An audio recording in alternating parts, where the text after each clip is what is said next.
We tell a lot of stories on this show, some joyful, some painful, all of them real.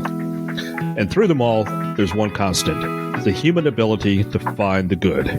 That's why I want to take a moment to tell you about a brand that shares that same spirit. It's called Find the Good. It isn't just a slogan printed on a hoodie. It's a quiet reminder, a way to carry hope, even when the world feels heavy. Wear their gear, not just because it's comfortable, but because it speaks to what we believe, that there's always something worth holding on to, even in hard times. If you believe that too, visit findthegoodbrand.com.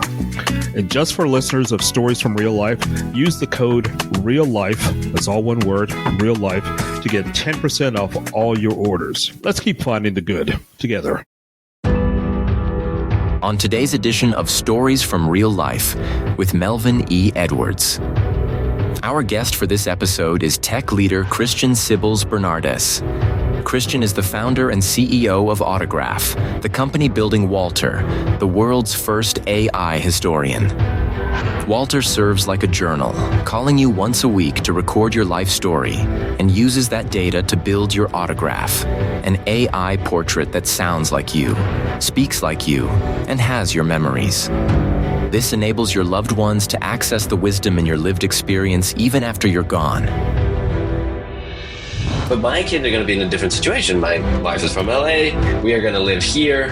And so they're not going to be able to sit down with my extended family every weekend and get the cultural content. And so this idea of preserving stories as a tribute to the ones that came before and also as a gift to the ones that come after is just so moving. It allows parents to whisper, "I'm proud of you," from the other side. Let's join the conversation with Cristian Cibils Bernardes. You are listening to Stories from Real Life, a podcast by engaging storytellers for engaged story listeners. Here's your host, author and journalist, Melvin E. Edwards.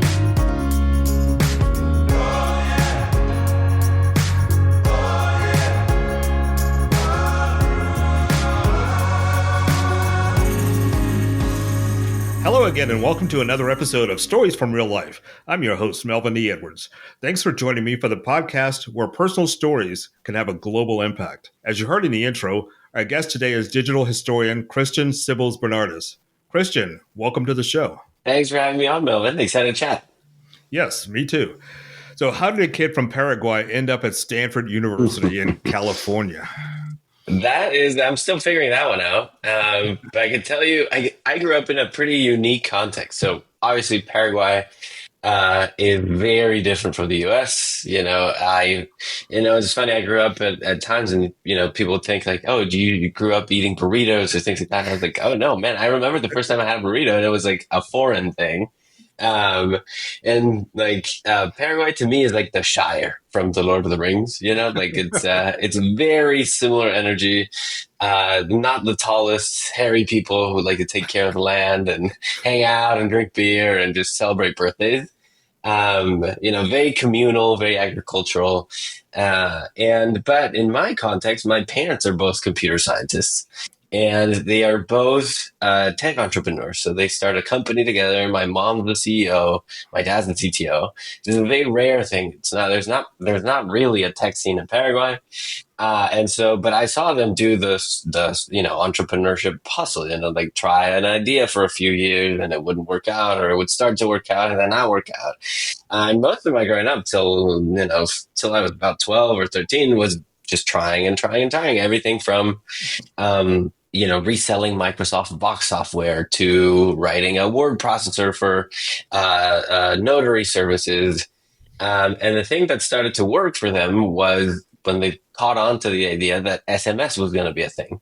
And so they started building out SMS, like the delivery infrastructure for the AT&Ts of Paraguay and then Latin America. But, it's not without a crazy story there. They would add all these value services on top of SMS. So, like you could do a sweepstakes on SMS, you could vote for American Idol, that kind of stuff.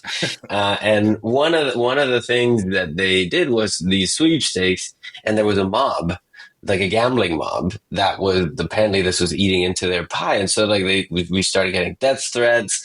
My dad started, looking at into, leaving the country. And that's how they started expanding the business abroad, when they realized if we need to run somewhere, does our business work abroad? And that's what started, like basically once that happened, fortunately it all worked out. There was a DA that, took care of the whole thing. We started thinking a bit more global. And, like at some point I finished high school and I was like, well, what is something that just feels like an impossible dream? And I applied to 20 schools and I somehow the stars aligned. MIT was the dream school, but I somehow ended up at Stanford and completely changed my life. I mean, like completely hard, 90-degree turn. And that's where the story begins to take shape. All right. So what you're telling me is the mob drove your whole family to a new level of success. Basically, something like that. Yeah, when you think it's bad, it may not be that bad after all. Wow, that sounds like a trailer for a movie. Right? Oh man, yeah, it's about to get even crazier, Melvin. So don't even worry. All right. So on a personal level, what's the biggest difference between what you experienced when you were in Paraguay and South America and what you experienced in California? Just societally, like the U.S. is a lot more individualistic. It really is about your professional accomplishments and not about your relationships. And in South America, it's still very relationship driven. You're this person's friend, this person's cousin, this person's.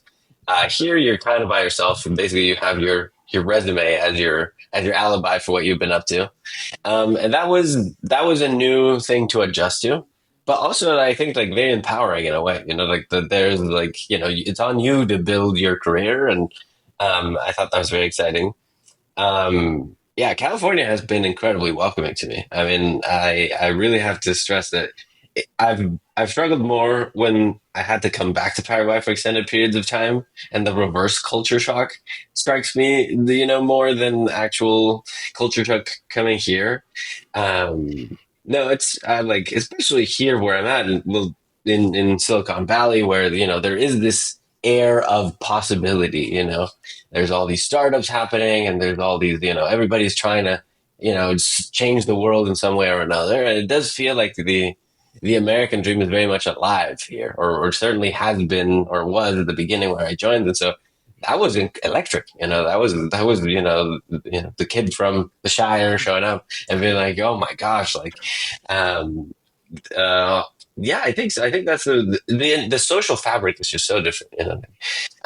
You hang out with a couple of really tight friends here, but in Paraguay you have like a much bigger crowd, where the relationships maybe aren't as deep, but there's a herd, so like, you're protected by the tribe and that kind of stuff. Okay. Oh, go ahead. Sorry. No. That was basically it. Okay. So as you mentioned, you grew up in an entrepreneurial family. Other than teaching you how to get away from the mob, what are some things that you learned about business from your parents that you never could have learned at Stanford? Ooh, that's a good one. I mean, there's what I will forever be grateful to my parents is this resilience that they showed, constantly.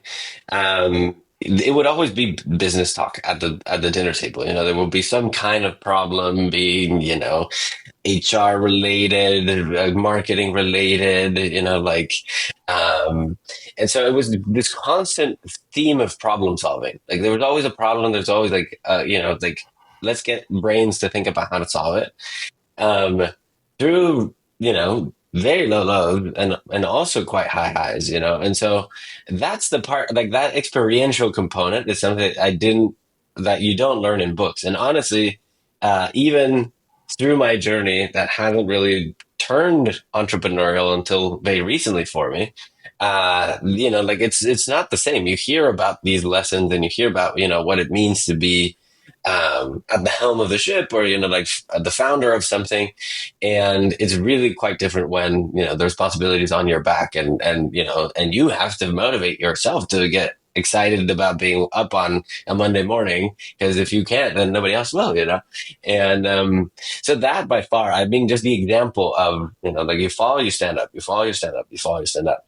And Stanford served a completely different purpose for me, because I thought I was going to do computer science, because I saw that's what my parents would do. I saw what effects it could have in society and the family. But I've always been really interested in the why, not just the how.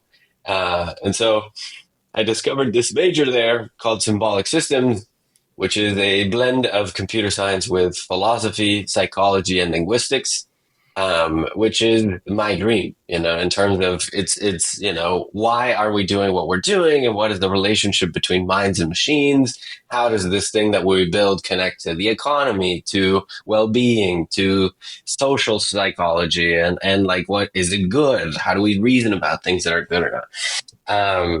And so Stanford was more of like, okay, how do we fill up this intellectual bucket, academically? I'm like socially made a ton of lifelong friends and met the love of my life. I'm, married to the person I met at Stanford.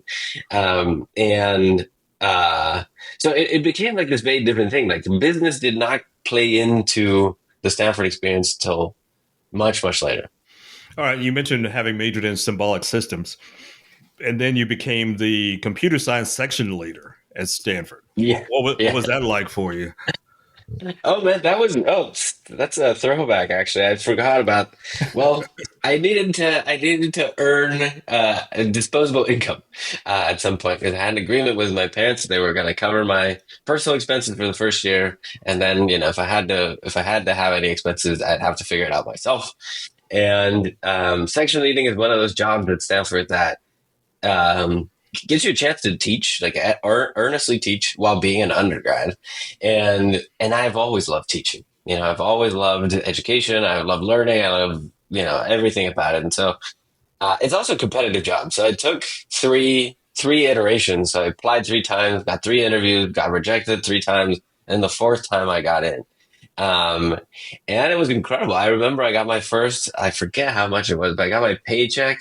I had $23 in my bank account by the time the first paycheck came in. And I was like, well, oof, I was really skimming, like it was really cutting it close. And it was an incredible experience. I mean, like just the putting yourself out there and like being in a position to connect with 20 or so students that you otherwise wouldn't have met, I think is just fantastic. And you also get to learn the material really well, and how to communicate the material. And I've always liked making things that are difficult accessible. So this was great training for that. And then I took it even further. And after section leading, I became a lecturer, which is a more formal role where like we basically own a class, not just like a teaching assistant. And that was I loved that experience, like being the lecturer and having to prepare 2 50-minute lectures per week. And it's almost like a performance art, like you're showing up and you have to deliver. You can bomb or you can kill, and and certainly one of them is easier because of the subject matter, right? So it was great, and I've always loved education, and in fact, when I finished undergrad and I started working as an engineer at Google, Google was one of those other things. Like Stanford was like, oh my gosh, like a once in a lifetime opportunity. Like how is this happening to me, kind of thing. And so I joined this team that was in ads, and it was basically doing all kinds of engineering, like databases, back end, front end. And it was an amazing learning experience, but it's not what I was aligned with. Like, it's not what I was hoping to do. And so I did my best at that team. We launched a really big feature that fortunately I got promoted for. And then I switched to an AI education team, back to this idea of education. And this was 2018, 2019, something like that. So it was just before the pandemic. And it was an app that Google had acquired that was a Snapchat kind of interface, like a camera interface. And you took a picture of your homework and we would give you the resources to help you solve it. So like YouTube videos or step-by-step walkthroughs or explainer cards and things like that. And that was an amazing team. Like in terms of, it was early stage. It was a little bit more like a startup that was, everybody was doing a bit of everything. And it would serve like this educational need, which I was super aligned with.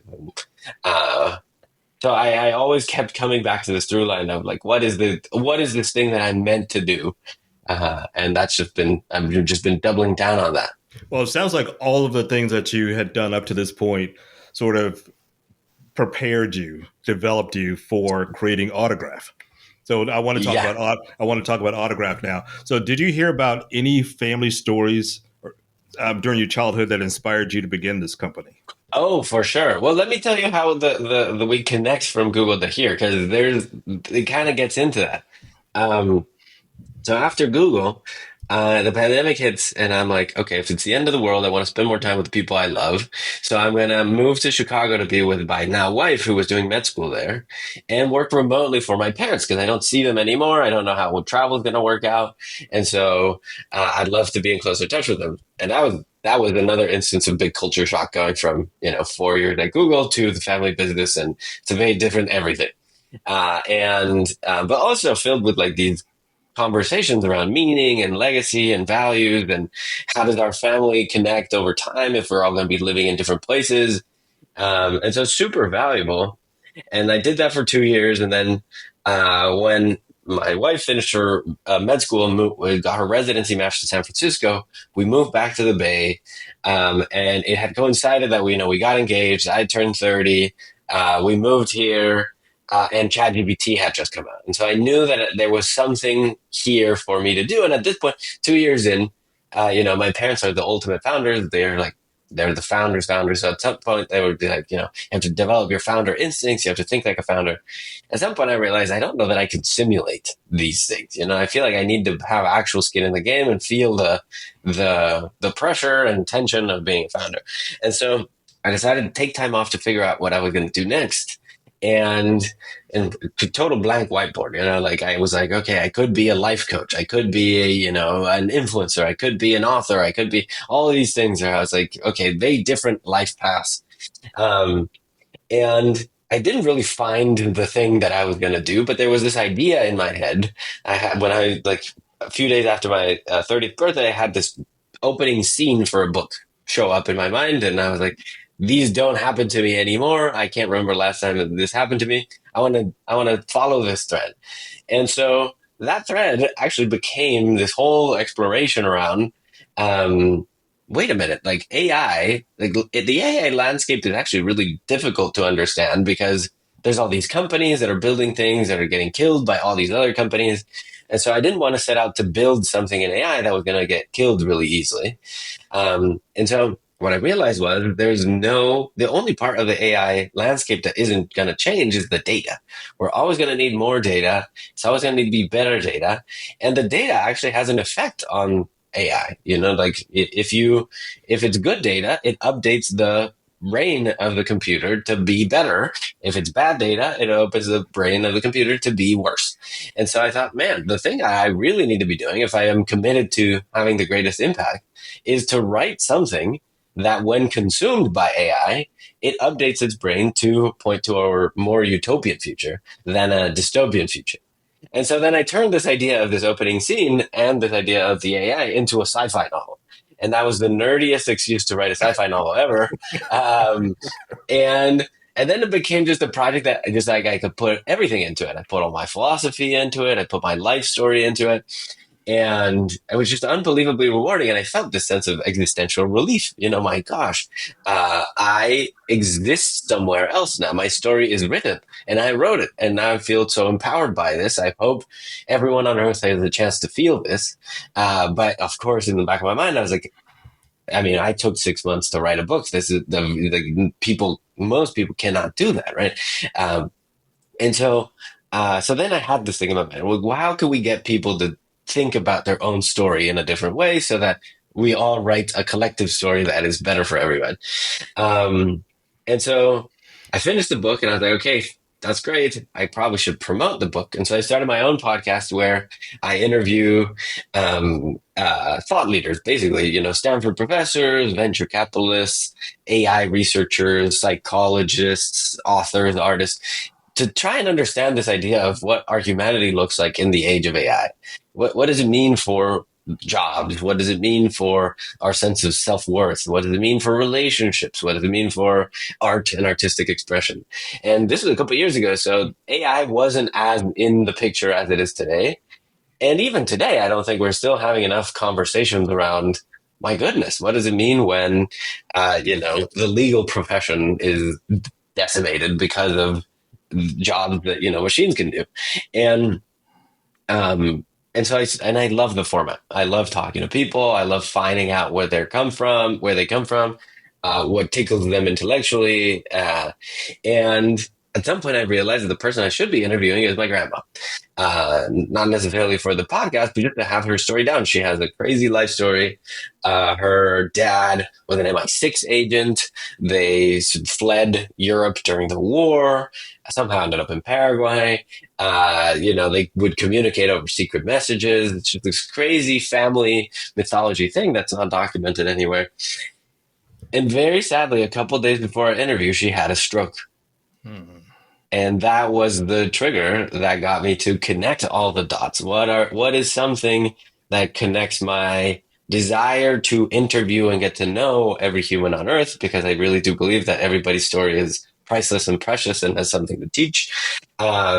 With my knowledge of AI, with my desire to start my own thing that is defensible and unique and not necessarily something that other people are going to be interested in doing. And that's what started getting me thinking about this idea of how do we record history today through an interview service, basically an AI-powered interview service where you get a phone call once a week, almost like a journal, asking about your life, how your life is doing. And the outcome of that, which is, I think, the most exciting thing, is like, not only do we have the recording and the transcripts and the summaries, but also we can build so many things on top of that data that is incredible, including an autograph, like a digital version of you that sounds like you and speaks like you and has your memories, so that when your kids or when their kids are going through life and they're talking to Walter about their decisions that they're making that are weighing on them, like a job or a move or a relationship, Walter could say, hey, this reminds me of something your grandpa went through. Do you want to talk to him for 15 minutes? And you would be able to talk to your grandfather, even though your grandfather may not be able to talk to you anymore because they're sick, because they've passed, or who knows why. Or maybe, like scheduling is complicated, right? And so this idea of being able to understand the past by talking to it became incredibly exciting to me. And then the more diligence I did on, okay, does this work? Do people lean into the idea? Do people shy away from it? Just became more and more motivating over time. And just, now we're very excited to have this out there and talking to people and hearing some stories that will just like melt your heart, So that's basically how the started to connect. And definitely, and in no small part, I mean, like, there's so many, I grew up in a giant family, my father had 4 siblings, my mom has 3 siblings. They each have, at least a couple kids. And so, like a giant family with stories. And, I was fortunate enough to grow up in a context where we would see each other very frequently. So I know a lot of the extended family stories that have helped me out in life. But my kids are going to be in a different situation. My wife is from LA. We are going to live here. And so they're not going to be able to sit down with my extended family every weekend and get the cultural content. And so this idea of preserving stories as a tribute to the ones that came before and also as a gift to the ones that come after is just so moving to me, That's really fascinating. Really fascinating. So why did you decide to name this venture Autograph? Oh, my favorite question. The name works in a bunch of layers. So on one side, we want this digital replica of you to be that you trust it enough that it can sign for you. This is the degree of confidence we need we aspire to. Also, autograph means shared presence, right? If you think about like an autograph as a collectible, it means that you were there with someone. And so this idea of presence is super important. You know, like you can, even though what's going on with you today may have a lesson that may take a decade to finally realize itself, you know, that you can still, by sharing today's presence, you can actually talk to the future. And then there's a lot of fun graft stuff that we do, you know, like in terms of you talk to Walter, you tell Walter about your bachelor party and you went to place A and then you went to place B and then you went to place C and you were with person A. And we actually extract those entities to like the places, the people, the stories, and we build like a little Wikipedia page for each. And so you have this encyclopedia of your life, and they're all connected. You know, like your friend Charlie was connected to your friend this other thing through this story that you did together, and so there's this graph that starts emerging. And the idea of autograph, it's also a self-creating graph. You know, like it's this graph of human history and everything that we've done that is sort of building itself. And you know, and at some point it gets a little bit into the metaphysical as well. You know, like this is just the story of humanity trying to tell itself, and it's just exciting to be a part of the company at this point. Yeah. All right. So the name Walter. Why did you decide to name the AI voice Walter? Yeah, that one was kind of a spur of the moment inspiration, but roughly loosely based on Walter Isaacson, the biographer. And so the idea, like every family deserves the Walter Isaacson treatment. Like, why do we just have the most famous and influential folks get their biography written? This is something that, you know, back in the day used to be only the kings would get portraits, right? Now everybody has a portrait in their selfie. And so the same idea is what we're going after. It's like everybody deserves the ultimate biography treatment. Okay, that's interesting. That's really interesting. So is this basically a time capsule and a recorded diary? Basically, you're not too far off by thinking about that. The only difference is that you can talk to the time capsule. So that you'd be able to have a conversation with grandma about her move to New Jersey.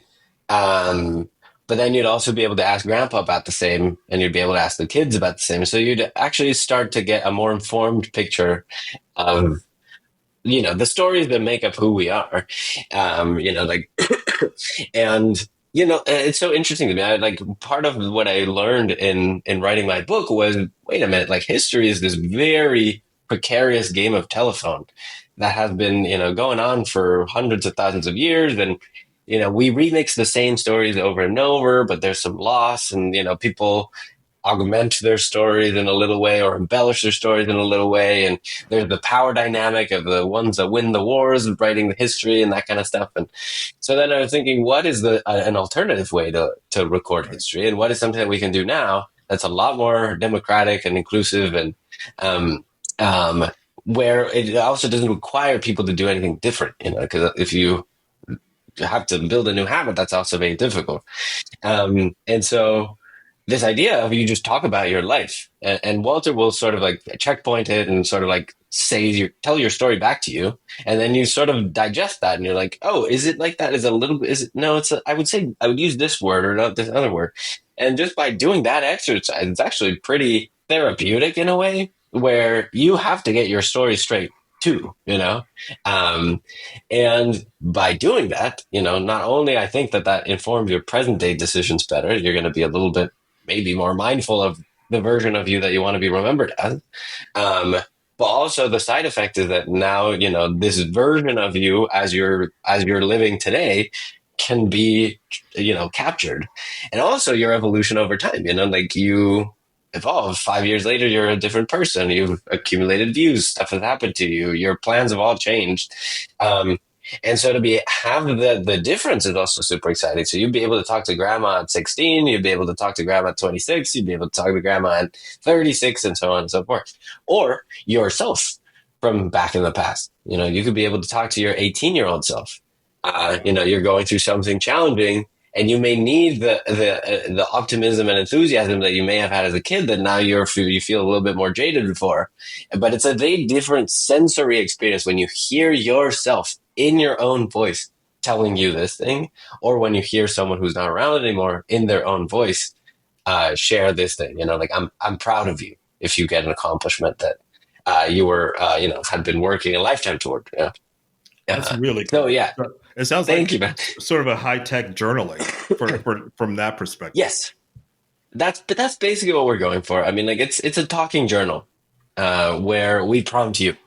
All right, you talk about the telephone game with family stories. I've run into that over the years. I've written 2 books about my family's history in Texas, and it took 30 years of research just to go back 6 generations, because there just wasn't much of a paper trail, and because I'm a descendant of enslaved people in Texas, there was no paper trail. Yeah, and so we had some family stories that I used to start my search. And there was one relative in particular who I thought was my oldest known Texas relative that my mom had told me about. And then my mom died when I was 25, so I never got a chance to follow up with her later on. And when I started trying to find this person, I just couldn't find any record of her.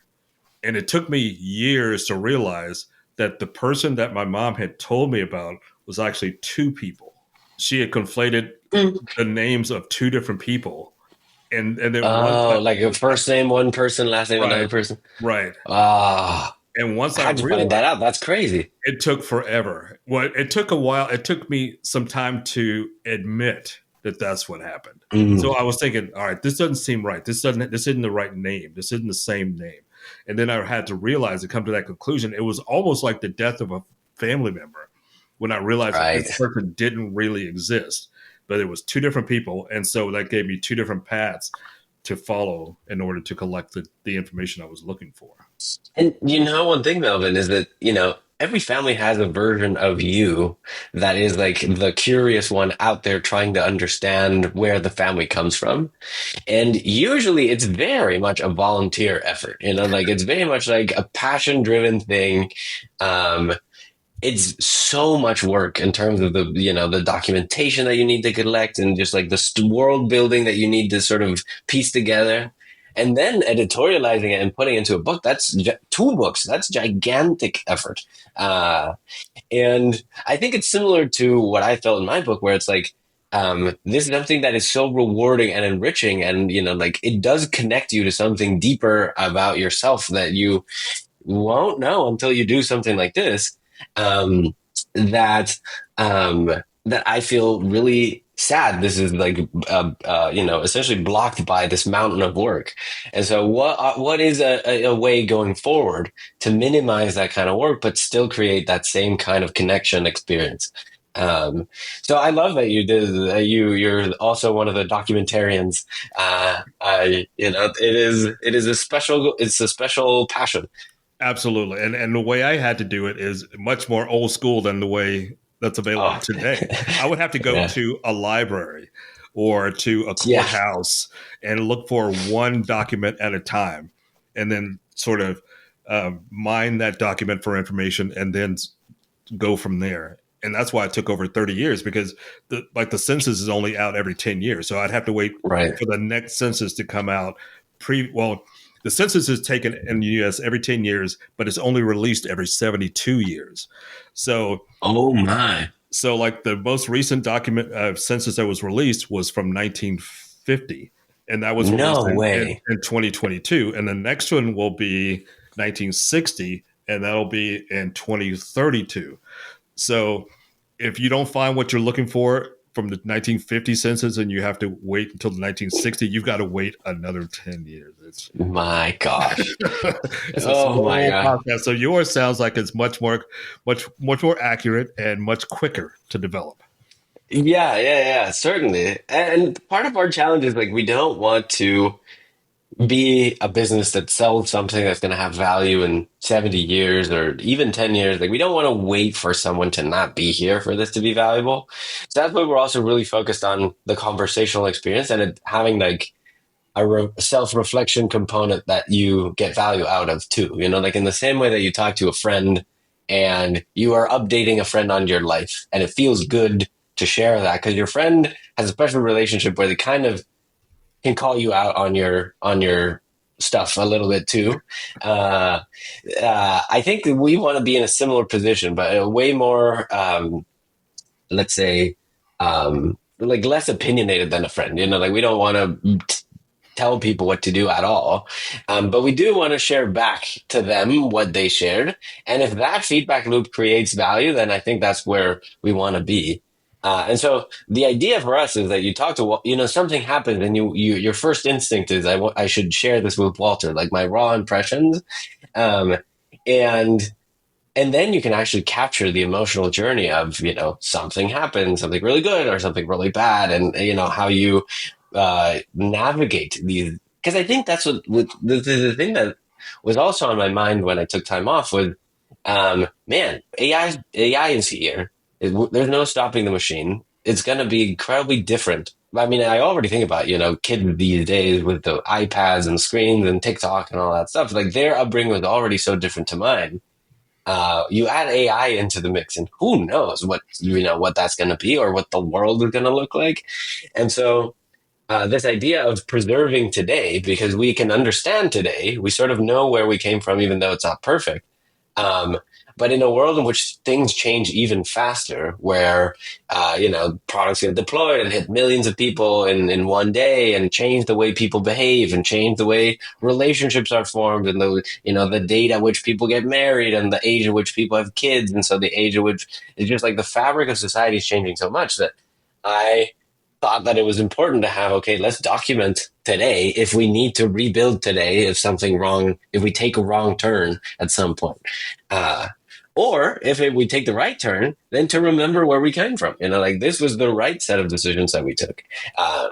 And so I totally hear you on that. And it's very exciting for us. And there's this idea of, like even though this is a history project for the future, the idea is that it really has value for the present, that this is a conversation that is worth having today. Yeah, it's funny that you mentioned the opinions of friends in your daily life. Let's talk about your best friend, Santiago Roca, who is your chief technology officer at Autograph. My rock star.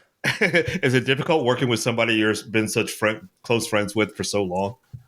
No, not at all. I mean, it's also one of those very special friendships where we're both so excited about what we're doing and what it means that we have very little ego between us. So there's no power dynamic necessarily in the sense that like I want to do this way because I XYZ.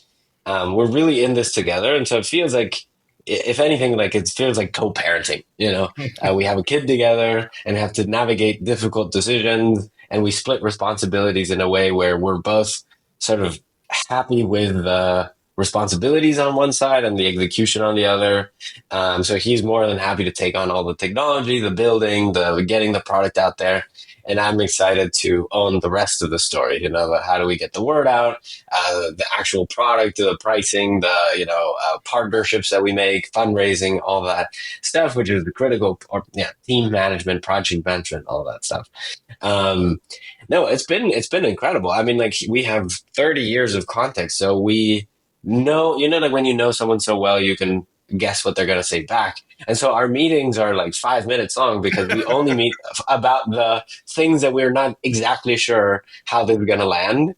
And so that, I mean, it's been incredibly rewarding to have like a thought partner that we're so aligned in value. I mean, like we've been through everything together. Like literally, I think our first party we went to together.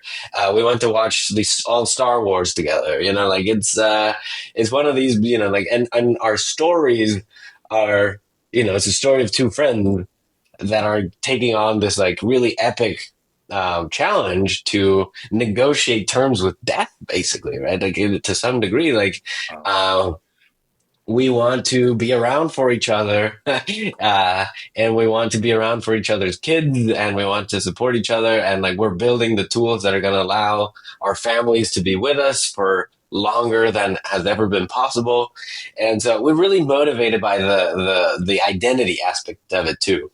Which is very different than, many stories I hear about friends working together. And I think we did a really good job ironing out why we're doing this. Why is it that we're doing this? Why is it that we're doing it together? Why? What are the motivating factors for us? Is how much of it is, an impact versus how much of it is prestige versus how much of it is what else? What else do you get out of the founder's journey? And doing the work of having that aligned at the beginning, I mean, I can't express how lucky I feel that we got that right. And for anybody starting a company and looking for a co-founder, for anybody starting a company, I highly recommend having a co-founder because it's a very lonely job otherwise, but also there is it's very similar to marriage in a way. So you got to do the work and you got to do the exercises and you got to do the thing to prevent any kind of mishap down the road. Well, it's easy to see how you're able to generate excitement about your project. How did you manage to use that kind of excitement leverage to acquire $2.5 million in seed funding? Yeah. Well, what was interesting, Melvin? There's so many layers to this idea, right? There's like family connection layer. There's like the technical challenge. There's the value of the data that we get. There's societal impact. There's like the new technology. There's so many facets to it. It's also a hard job in the sense that, we get the phone call when it's bad news, right? Somebody gets sick that you don't want to be sick. They ask about what we do. And so there's a fortitude component too that I've sort of learned to develop as the idea has matured and as the thing has grown, and to sit with that emotional space. There's an emotional space that you have to sit with when it gets really difficult, because even when we're doing our best and adding the most value to the people we love the most, these are very powerful human emotions of embracing how short life is. And that was a process to learn how to catalyze that motivation into both how I presented myself in terms of fundraising and, the written materials that we put out to raise money. What started out being more a cookie cutter, traditional VC pitch. Here's the problem. Here's the solution. Here's how we're going to do it. Eventually took a completely different path and became a lot more emotional narratives story about here's the opportunity we see. Here's the value that we see in it. Here's how we're going to get after it. And this is our thesis and all the language was in the materials that was started with a quote by the book Life of Pi that says, life is so beautiful that death has fallen in love with it. And it just completely sets the tone completely different. And so what I've been learning to do is how to take the motivation that I feel, because I really can't imagine anything that I'm more excited about or aligned with, but also sitting with that emotional space of knowing that, I'm going to be the person that gets the phone call when someone you love gets diagnosed, when somebody's memory starts failing, when, and the knowledge of my own experience, I think back to my grandma's story, that there is a cliff, this is something that you can do now and you don't know how long you'll be able to do. And if you wait too long, you may have missed the window. And these are the thing that happened with my grandma was life. People have strokes, people get hurt, people get sick. The difference was that I had written out the questions that I now know I'm never going to find the answers out to. And then I was like, this is the solved problem. This is a solved problem. We don't even need to, this is figured out. And so, learning to sit with that space is been a marvelous challenge. But on the other side, if the love that parents had for their kids has been enough to get us where we are now, then that is the same. Why tap into a different energy source? That is the energy source we need to build this thing that's going to be the greatest gift to the next generation I can imagine. So what would it take for you to consider this venture to be a successful one? It's really interesting. I mean, I already think it's successful in the sense that I am capturing the stories of my parents, my in-laws, my grandparents. Like there's an I can't express to you how existentially relieved I feel that my kids are gonna get to talk to their grandparents, no matter what happens. I don't even have kids yet, so in terms of that, I mean, there's very, there's another aspect of me that is like. There are stories every day that we're losing, and I have the solution. And so, like, I would think it would be successful when people hear about a difficult situation, that somebody in their network says, you should try autograph. You should call Walter. Like having that, like sitting there in society where we're the trusted repository of data, especially for difficult moments, but in the good times too, for sure. When you get a promotion, when at a college graduation, these are the moments that we want to remember. I think that like culturally, that's like, I want to share with Walter, or somebody be like, yeah, you should talk to Walter. You should definitely tell Walter about that. That is the success milestone. I think what it means in terms of users is probably millions of users. That'd be great. Like I think we have 7 billion stories that are being very difficultly edited every single day and authored every single day. And why not? I mean, like, why not record all of them? Why would one be less important than any of the others? I do not buy that. Okay. That's a big perspective, a worldwide perspective. So everybody's got a story to tell, and most people have several stories. Oh, yeah. It'd be cool to record all of those. So could you imagine with technology changing the way it is, that this becomes more rounded, more visual? Like, let's say a hologram with a person telling this Yeah, story. I think so too. I think so for sure. I mean, you see the advances in AI, and it's great. It's impossible to keep up. And so our thesis is that the video models are going to get so good, and you're going to be able to sort of animate characters through photos, or you give it a couple of videos of somebody, and they'll be able to reanimate them.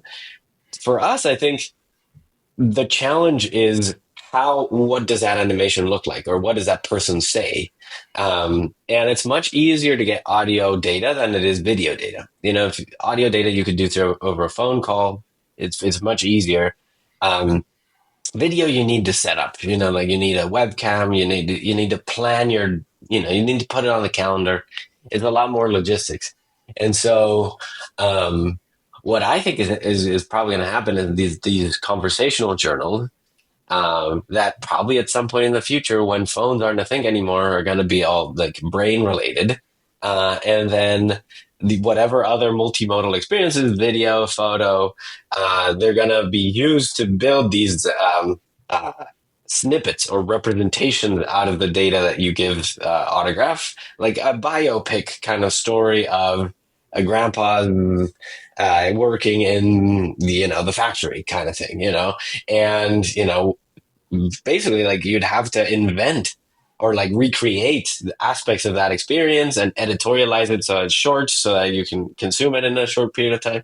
And so I think that's where it's going. It's going to be like these little short form shareable pieces that are mostly AI generated, but that include the likeness of the person. And in time, I mean, there's no reason for it to stop anywhere, right? So in time, there will be robots, and you might as well find yourself talking to someone who isn't here anymore, embodied in a robot. So, then, the future's about to get real weird, real weird. So I'm like, let's remember where we come from, man. The future could be as weird as the present is right now. Oh my gosh. Yeah. So as I wind down my conversations with guests, I always ask them this final question. So do you have any advice on any subject that you'd like to leave with the listeners today? Yeah. Don't take advice. I have this philosophy, it's maybe silly, but that it's better to model behavior than to listen to advice. Advice is very piecemeal. It's very targeted. It's very specific. It's hard to contextualize into your life. But behavior is much easier to copy, like, and it's much easier to know if you want to copy, like, you may have a person who does really well in one area of life and they'll give advice about money or they'll give advice about fitness, but you maybe don't want the money advice from the fitness person. You don't want the health advice from the money person. And so modeling behavior actually forces you to think about who do I want to be like that has the proportions of life that I want, the right amount of money or the right amount of friends or, like, oh, the really successful person, but he has no friends or, I think everybody should be a bit less compromising in their vision for their lives and find the people that they want to emulate more so than the people they want to follow. And so that's my contrarian piece of advice. Of course, if you don't follow my advice, you are following my advice. So that one's an interesting one. You got him either way. All right, it's been a great way to wind down the conversation. It's been a great conversation. So our guest today has been Cristian Cibils Bernardes. Cristian, thank you so much for being here today. Thank you, Melvin. This has been great. I appreciate your time. Thank you. So please go to my website at podcastreallife.com for more information about my guest and the things we discussed today. That's it for today's episode of Stories from Real Life. Join us again next time for another chance to learn from each other. Until then, don't forget to shine your light wherever you go. Thank you for tuning in to this episode of Stories from Real Life. Don't forget to subscribe and share. Let's meet right here every Tuesday and Friday. See you then.